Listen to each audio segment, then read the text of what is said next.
Hey guys, it's me, Epoxy Princess by Alicia, with another tutorial here using Craft Resin. In this video, I am going to show you how I create some beautiful flower blooms. First off, I have 240 milliliters of resin mixed up and equally separated into the 4 coaster molds that you see here in front of you.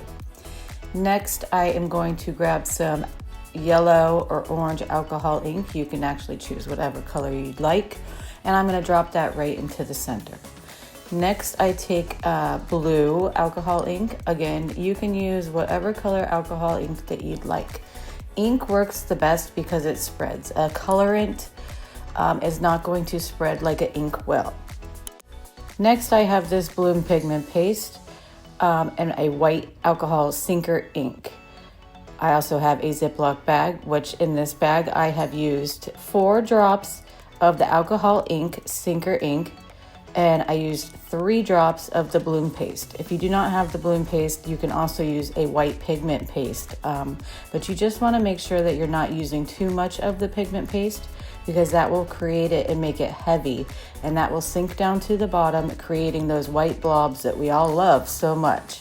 I'm just kidding. We don't want the white blobs. So I got it in my Ziploc bag, and I'm just going to go in a motion to make flower petals. You can do whatever kind of petals you like. I've seen many different designs out there. The first one I did as an actual petal. This one I'm going to swirl around in a slow motion, and the lines are not too thick and not too heavy. The next one I'm going to do star-like, kind of like a star-like, longer petals. And again, you just want a thin line of your white pigment paste and alcohol ink mixture. You don't want a big blob.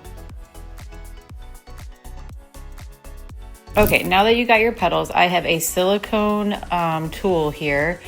I like the silicone ones because if you use like a toothpick, you could scratch the surface of your mold. So you're just going to go from the inside out, dragging your silicone stick around in the direction that you created your petals.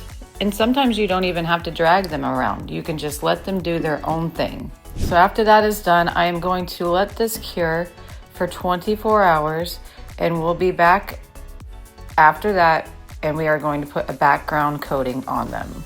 All right, here we are 24 hours later. I have another 240 milliliters of craft resin mixed up that I am going to equally distribute through the 4 coaster molds that I have. I'm going to fully let that cure.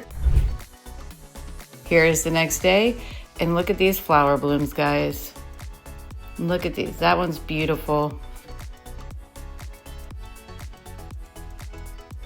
Gorgeous. I have made many flower blooms, and I will tell you, it's not that easy. It's not that hard, but it's not that easy. You just got to practice. That white paste needs to be the perfect consistency for it to pull to make those petals go together.